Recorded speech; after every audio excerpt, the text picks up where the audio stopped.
parte de este bloque. Ya pasamos por el diagnóstico, pasamos también por el debate y nos toca la parte más propositiva, tratar de pensar cómo resolvemos estos desafíos que tenemos por delante. Y para eso, parte de la gente que está en este panel estuvo trabajando muchos meses pensando propuestas, reuniéndose con académicos, con periodistas, con diferentes personas, y llegaron a 3 propuestas, o a 3 temas, grandes temas que son los que vamos a hablar hoy. Por un lado, es preciso mejorar la cultura política democrática. Por otro lado, es preciso fortalecer las instituciones. Y por último, es preciso mejorar la eficacia del funcionamiento del gobierno. Esos son los 3 puntos que vamos a trabajar ahora, o que vamos a conversar ahora. Y me gustaría arrancar con el tema de la cultura democrática, y para eso me gustaría preguntarte, Eduardo, viste que Guillermo en el momento del diagnóstico habló de la anomia, del deterioro de la cultura política argentina, y me gustaría preguntarte cómo se han gestionado los desacuerdos en la cultura política argentina y cuáles son los mecanismos, los canales institucionales que vos creés deberían canalizar los disensos. Bueno, muchas gracias.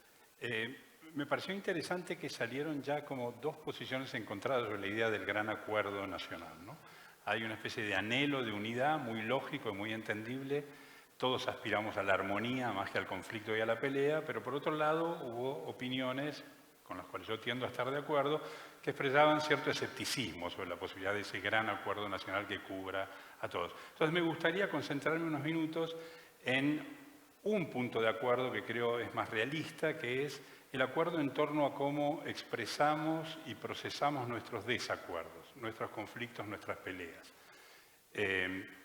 Yo creo, y vos sabés bien como historiadora, que hay una larga trayectoria en la historia argentina de conflictos, de faccionalismo y hasta de violencia en las posiciones encontradas, y eso ha llevado, creo también, a la generación de un rasgo particular de la cultura política argentina, que es ese anhelo por la unanimidad, por el gran acuerdo, por la armonía en la cual todos superamos las diferencias y nos unimos en algún ideal común. Y esto, por supuesto, es elogiable y es esperable. Creo, como digo, que es poco realista. Mi propuesta apuntaría más bien a tratar de superar esos distintos ejemplos que a lo largo de la historia hemos tenido, el unanimismo desde el siglo XIX a la comunidad organizada, el gran acuerdo nacional, etc. Y más bien concentrarnos en qué mecanismos legítimos e ilegítimos entendemos se pueden o se procesan los desacuerdos en la Argentina. ¿Por qué me parece esto importante? Por un lado, creo que hay un diagnóstico compartido sobre lo que viene. Necesitamos estabilizar la macroeconomía, necesitamos realizar reformas estructurales. Es difícil pensar que esos 2 proyectos, suponiendo que esos fueran solamente los 2 proyectos más importantes, es difícil pensar que esto no genere conflictos, y no genere conflictos en 2 niveles básicos, por lo menos. Uno, podríamos llamarlo ideológico, puede haber distintas visiones, legítimas ambas, sobre cómo enfrentar las reformas. Segundo, intereses. Esos 2 proyectos van a demandar afectar intereses concretos. Entonces creo que es importante detectar qué mecanismos entendemos como sociedad son legítimos para procesar esos desacuerdos ideológicos o de intereses afectados y cuáles deben quedar afuera de la cancha, cuáles son considerados ilegítimos. Guillermo hizo una referencia a la Constitución Nacional, querría empezar por ahí, no por el preámbulo, sino por el artículo 22. El artículo 22 dice: el pueblo no delibera ni gobierna, sino por medio de sus representantes y de las autoridades creadas por la Constitución.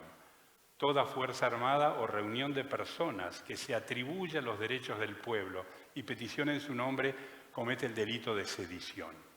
Ahí tenemos una guía inicial, un punto de partida sobre cómo identificar procedimientos que expresen oposición, legítimos y procedimientos ilegítimos. Comete un delito de sedición el grupo de personas que se atribuya los derechos del pueblo y peticione en su nombre. Sepultar el Congreso bajo toneladas de piedra es claramente, por más que se haga en nombre del pueblo, un mecanismo ilegítimo para procesar la oposición o la protesta. El piquete no regulado que impide el ejercicio de derechos de los demás es claramente un ejercicio ilegítimo del derecho a la protesta. ¿Significa eso que la sociedad civil queda inmovilizada por el artículo 22 de ningún modo. Sabemos que la historia argentina tiene una rica experiencia en diversos mecanismos para expresar de manera legítima los desacuerdos. Uno, la libertad de prensa y de opinión. Esto tiene una larga trayectoria en la historia argentina, una riquísima tradición de libertad de prensa y de expresión pública. Segundo, una cultura de la movilización. No el pueblo con P mayúscula, sino actores sociales y políticos concretos que pueden movilizarse para expresar desacuerdos en torno a ciertos puntos. Tercero, elecciones periódicas.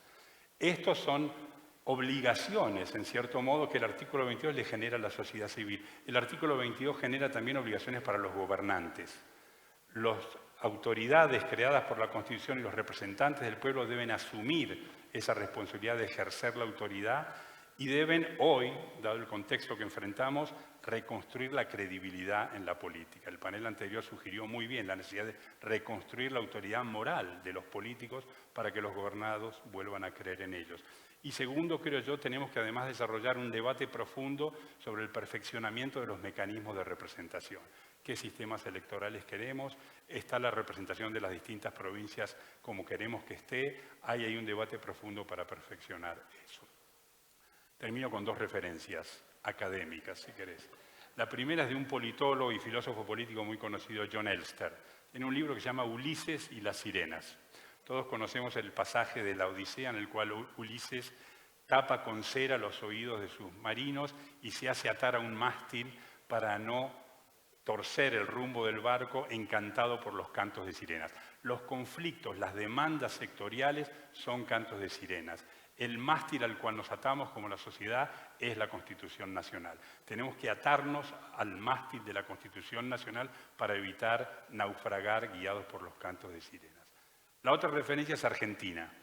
Hace 170 años se sancionó la Constitución de 1853, que ha sido menos celebrada de lo que debiera haber sido probablemente este año, y Fray Mamerto Esquiú daba un sermón en Catamarca refiriéndose al juramento de la Constitución, una Constitución con la cual él no estaba completamente de acuerdo. Había cosas que no le gustaban, no viene al caso ahora mencionarlas, pero terminaba diciendo, obedezcamos a la Constitución.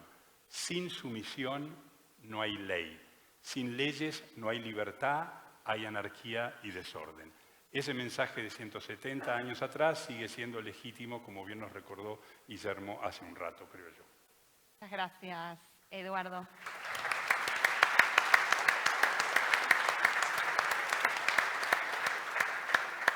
Bueno, la segunda propuesta con la que han trabajado se relaciona con el fortalecimiento de las instituciones, se habló de la Constitución, y me gustaría preguntarte, Tomás, dentro de estas propuestas se hizo hincapié en dos cosas. Por un lado, en los decretos de necesidad y urgencia, y por otro lado, en la coparticipación. Así que la pregunta para vos está relacionada con los decretos de necesidad y urgencia. Quiero saber cuáles son los límites que tiene la ley actual que regula los DNU y qué proponen desde IDEA que puede hacerse al respecto. Bueno, gracias Cami y gracias IDEA y Santi por, la verdad que me emocionaron con el inicio, que no lo sabíamos. Y ojalá que esto sea una gota que derrame como un estanque en nuestros ambientes, nuestras familias y nuestros ambientes, y contagiemos esa ilusión. Yendo a tu pregunta, perdón. Quizás es bueno recordar un poco la historia de los DNU. La verdad que la facultad de un poder ejecutivo dictando leyes o dictando normas es vieja. Incluso reconocida en muchos casos por la Corte Suprema, en algunos fallos que no voy a mencionar, pero en el 94, cuando se hace la reforma de la Constitución, se los incluye, o sea, se los reconoce, se los legitima con una idea de también poner un control. O sea que lo que ocurrió en el 94 fue algo muy bueno, fue positivo. También la Constitución en el 94 dejó bien claro, el Poder Ejecutivo no puede dictar leyes, no puede emitir disposiciones legislativas, salvo que le fuera delegado por el Congreso o hubieran circunstancias excepcionales, emergencias, que no permitieran seguir el trámite ordinario del dictado de leyes. Estos son los DNU. Y lo excluía de algunas materias, ¿no? Penal, tributario, partidos políticos y régimen electoral. Pero la Constitución fue muy clara y hay dos artículos que son, si los lees, es clarísimo. que no puede extralimitarse. Es una facultad excepcional, una atribución excepcional. Lo cierto es que también la Constitución dijo que se debería reglamentar. Esa reglamentación tardó 12 años en llegar, que fue el dictado de una ley, 26.122, en la cual establece varias cosas, pero ahí está la respuesta a tu pregunta. En su artículo 24, la ley dispone que para derogar uno de estos decretos necesitas mayoría absoluta de ambas cámaras. Algo dificilísimo de conseguir. En parte es lógico porque, bueno, hay distintas mayorías, van cambiando, pero entonces lo que ocurre en la práctica es que esos decretos siguen su vida y pese a que la Constitución previó que tenía que ser algo excepcional, limitado en el tiempo y controlado por el órgano que tiene la verdadera atribución, que es el Congreso, en la práctica no está funcionando. Y ahí viene nuestra propuesta, que es bastante simple. Es invertir el sistema. Es decir, que se puedan dictar los decretos, por supuesto cumpliendo los requisitos formales y sustanciales que la ley exige, pero que después de un plazo, si no están ratificados por el Congreso, queden sin efecto. Ese fue el origen que tuvieron en mente los que hicieron la reforma del 94, pues es una ley española y está en la explicación cuando lo pasaban. También es lo que aplica en Brasil, no es que esto es Suecia. En Brasil tienen ese sistema. Entonces nuestra propuesta es esa, incluso hay un proyecto ya escrito que desde IDEA trabajamos y también del Colegio de Abogados de la Ciudad, que está a disposición. O sea, me parece que sería un cambio muy simple, pero muy trascendental. Y fomentaría el diálogo y nada, el panel anterior, la verdad que fue un bálsamo. Así que, bueno, esa es la respuesta larga. Muchas gracias, Tomás. Y la segunda parte de esta propuesta está relacionada con la coparticipación, así que me gustaría preguntarte a vos, Guillermo, ¿cómo el tema de la coparticipación afecta al federalismo, a las instituciones y qué debería hacerse en relación con este tema? Lo primero que debemos comentar es que cuando se reforma la Constitución en el 94, se estableció que el Congreso tenía que sancionar una ley de coparticipación sobre la base de acuerdos entre las provincias, con pautas objetivas, etc. Y pone que a más tardar, a fines de 1996, tenía que estar sancionada la ley de coparticipación. Pasaron 26 años, una vergüenza, la verdad, una vergüenza, y seguimos sin esta sanción de la ley. ¿Por qué afecta? En el fondo afecta, cuando hablamos de que no tenemos un modelo de desarrollo, tiene mucho que ver con esto, porque justamente ese artículo de la Constitución que establece la obligación de sacar una ley de coparticipación, establece que tiene que tener pautas objetivas a fin de asegurar un grado equivalente de desarrollo en todas las regiones del país. Por eso no tenemos hoy el tema de la política de desarrollo que tanto buscamos. Ahora, yendo a la pregunta, haciendo doble clic ahí, afecta al federalismo porque le quita autonomía a las provincias. ¿Por qué? Porque año tras año se han ido sacando de la masa coparticipable, que es el producido de los impuestos, se van detrayendo fondos con leyes, con asignaciones específicas por el Poder Ejecutivo y se va achicando la bolsa para distribuir entre las provincias. Con lo cual, todas las provincias terminan siendo rehenes del Poder Ejecutivo. Esto impacta, a su vez, esto es muy grave porque la descentralización del poder no es solo horizontal, sino también vertical, Estado Nacional, gobernaciones y municipios. Entonces, afecta la libertad de los gobernadores, afecta la libertad de los municipios y son condicionados cuando tienen que actuar en el Congreso por sus representantes. Y ahí empieza el toma y daca. Te doy unos mangos más, te hago un puente, te pongo no sé qué, pero vos votame esta ley o déjame de votar la otra. Y además impacta en el Poder Judicial, lo condiciona. ¿Por qué?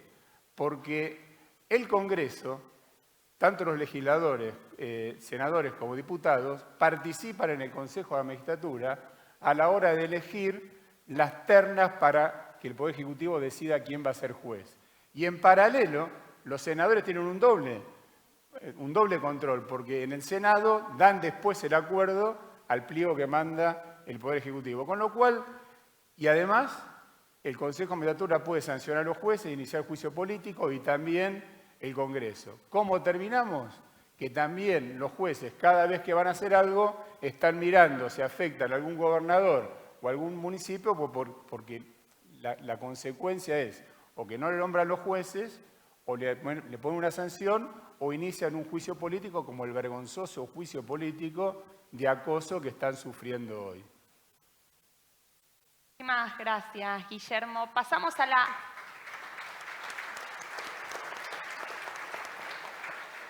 Pasamos a la tercera propuesta, que está relacionada con el funcionamiento del Estado. Se suele hablar de las capacidades estatales y la debilidad que tiene Argentina en relación con sus capacidades estatales, ¿no? Es evidente que el Estado no llega a proveer de manera eficaz muchos bienes y servicios, como por ejemplo vivienda, salud, seguridad, educación. Entonces me gustaría preguntarte, Carolina, ¿qué rol crees que debería tener el Estado? ¿Y qué propuesta desde IDEA surge para pensar en el funcionamiento del Estado y en mejorar esa eficacia? Bueno, gracias Camila y gracias IDEA por esta invitación a una pregunta que, como escucharon, no es nada fácil y menos fácil en los pocos minutos que tenemos, pero voy a intentar hacer una reflexión que nos ayude a pensar y además traer las propuestas que pensamos en el grupo sobre capacidades estatales. Pero primero una reflexión que me parece importante también en el marco de este proceso electoral. Creo que, Camila, tu pregunta es importante porque para todos, desde la familia que quiere mandar a sus hijos a la escuela pública, hasta un empresario pyme que necesita un crédito para hacer crecer su negocio, todos preferiríamos tener un Estado virtuoso a tener un Estado fallido.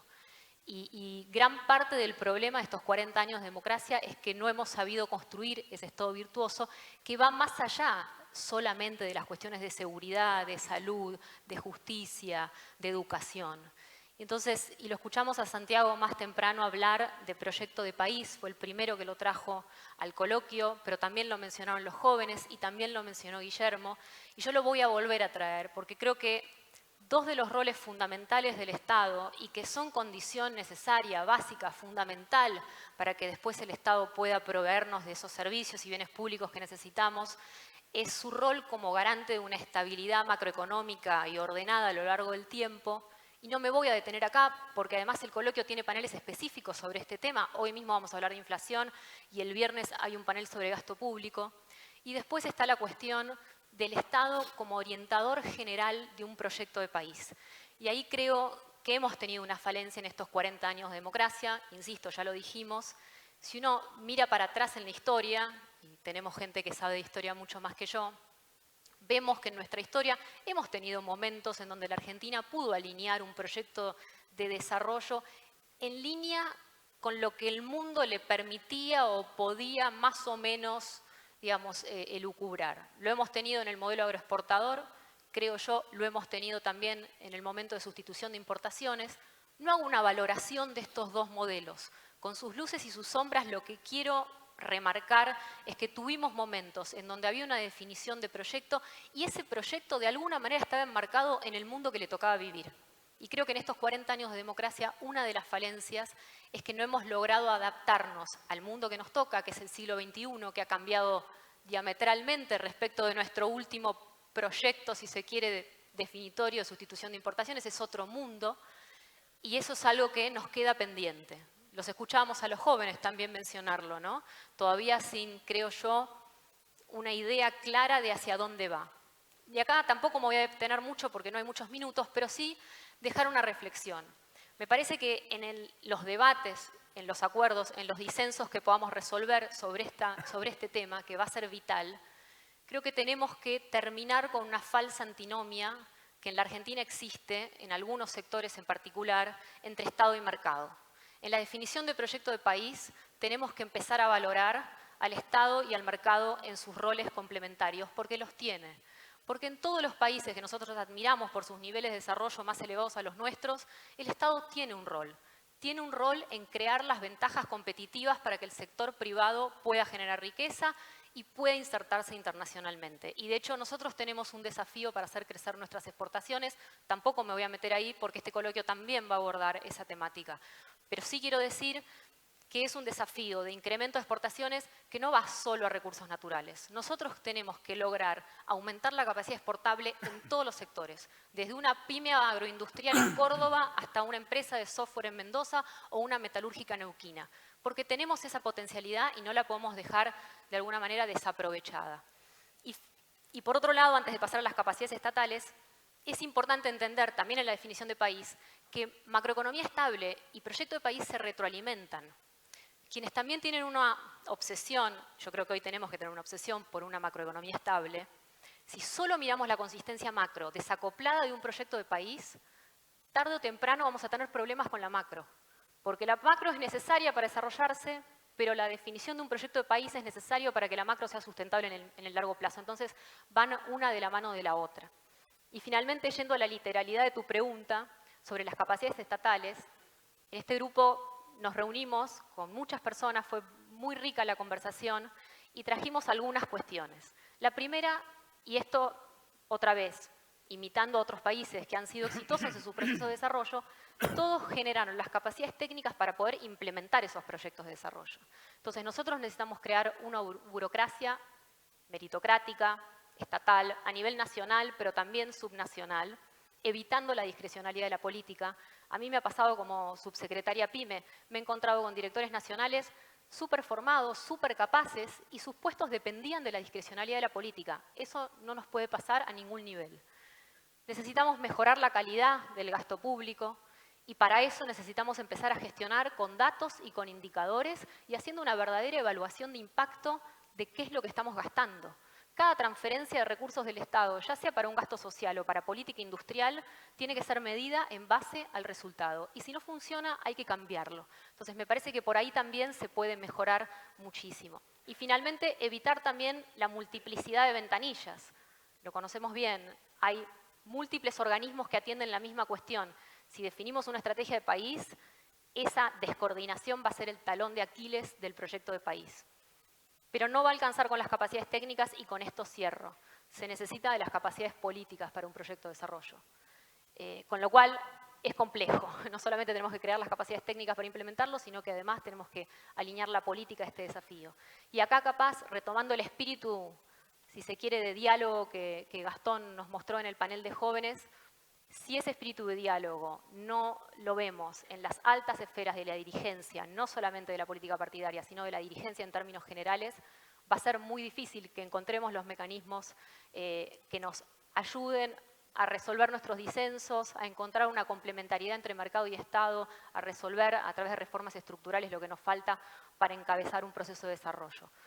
Pero confío, con 40 años de democracia, que se viene una generación de política distinta y que estamos en un punto, como muchos países, en un momento de su historia, que es un hasta aquí llegamos y a partir de aquí queremos hacer las cosas distintas y creo y espero que hacia allí vayamos. Muchas gracias.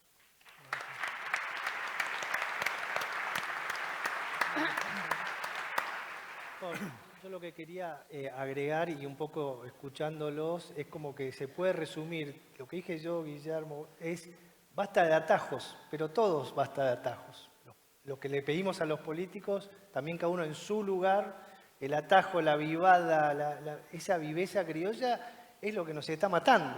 O sea, lo que nos decía Santi, la selección, nada, es un camino, es un esfuerzo, es perseverancia, es por ahí, no es por el atajo. Eso quería agregar. Muchas gracias, Tomás. Bueno, para cerrar, como bien se dijo, se cumplen 170 años de la promulgación de la Constitución, 40 años de la transición a la democracia, en la cual Alfonsín hizo de la Constitución el fundamento para consolidar y sostener esa democracia. Así que me gustaría que digas algunas palabras de cierre, Guillermo, para pensar en cómo recuperar ese espíritu constitucional del 53 y del 83. La primera idea, bueno, fue un año muy especial el 83. En lo personal, me recibí de abogado, me casé y me motivó tanto el discurso de Alfonsín que tuvimos 9 hijos después. Porque realmente nos dio esperanza de que venía algo lindo, que venía algo bueno. Y la verdad, el preámbulo, Alfonsín tuvo una visión que recién ahora uno lo empieza, cuanto más lee, lo empieza a entender más. Fue un visionario. Cuando él relata el preámbulo, está relatando el fin para el cual se redactó la Constitución. De hecho, el preámbulo que también acá memorizó Santiago, dice que se decreta esta Constitución con el objeto de, y ahí viene, constituir la unidad nacional y demás. O sea, el objeto de la Constitución es cumplir con la unidad nacional, afianzar la justicia, consolidar la paz interior. La Constitución es un medio, y si no logramos el objetivo final, que es el bienestar general de todos nosotros, estamos fracasando, pero más. Lo que buscaba Alfonsín en ese momento era conectarse con los fundadores de la patria, con los redactores en 1853 de la Constitución y del preámbulo, para decir, agarramos ahora la posta y volvemos a trabajar con la Constitución para lograr la felicidad de todos los argentinos. En el fondo buscaba eso. Lamentablemente no logramos hacerlo. Es más, el preámbulo dice, y acá espero que no me traicione la emoción, el preámbulo dice que es para nosotros, para ellos, la posteridad y todos aquellos que quieran ocupar el suelo argentino. Piensen en ese momento, veníamos de guerras, nos habíamos hecho pedazos durante 4 décadas, perdón. Y entonces cualquiera que hubiera leído ese preámbulo en ese momento hubiera dicho, estos tipos están locos, son delirantes, están pidiendo algo que es imposible que nosotros lo logremos. Y lo lograron, porque la mayoría de nosotros descendemos en gran medida de esos hombres y esas mujeres que vinieron a propósito del preámbulo y de la Constitución. Y sin embargo, después ahora, miren, tan bien hicieron las cosas los redactores de la Constitución y quienes vinieron, que Argentina llegó a estar entre los países más ricos del mundo. En el caso de mis bisabuelos, veían si iban a Estados Unidos, algunos hermanos fueron para allá, otros acá. Éramos una alternativa de elección. Y hoy, cuando uno piensa, hoy en el presente, dice, la verdad, volvamos a recitar el preámbulo y tratemos de afianzar la justicia para terminar con la corrupción, tratemos de afianzar la justicia para terminar con el narcotráfico, tratemos de consolidar la paz interior para que dejen de pelearse y desacreditarse y descalificarse los candidatos que dan vergüenza ajena. Tienen que trabajar como mínimo con respeto, para que nosotros, digamos, recuperemos ese espíritu del preámbulo. Entonces, la esperanza, o tomando la posta de Santiago hoy, de decir, bueno, vale la pena, volvámonos a ilusionar. Ojalá que todos trabajemos, que también toda la política trabaje, el sector privado también, para lograr no solo considerar todos estos fines, sino más que nada para que vuelvan nuestros hijos, vuelvan nuestros nietos y se queden acá en Argentina con nosotros. Porque duele mucho, sinceramente, cada vez que uno viaja, los ve y se tiene que venir y uno dice, ¿qué miércoles hicimos mal para que no puedan compartir con nosotros nuestros hijos y disfrutar lo que disfrutaron nuestros antepasados? Así que si Dios quiere, bueno, pongamos garra, hay 1000 propuestas en el coloquio y espero que sean bien recibidas por la política, en algún momento las escuchen, las vean y podamos sacar la Argentina adelante.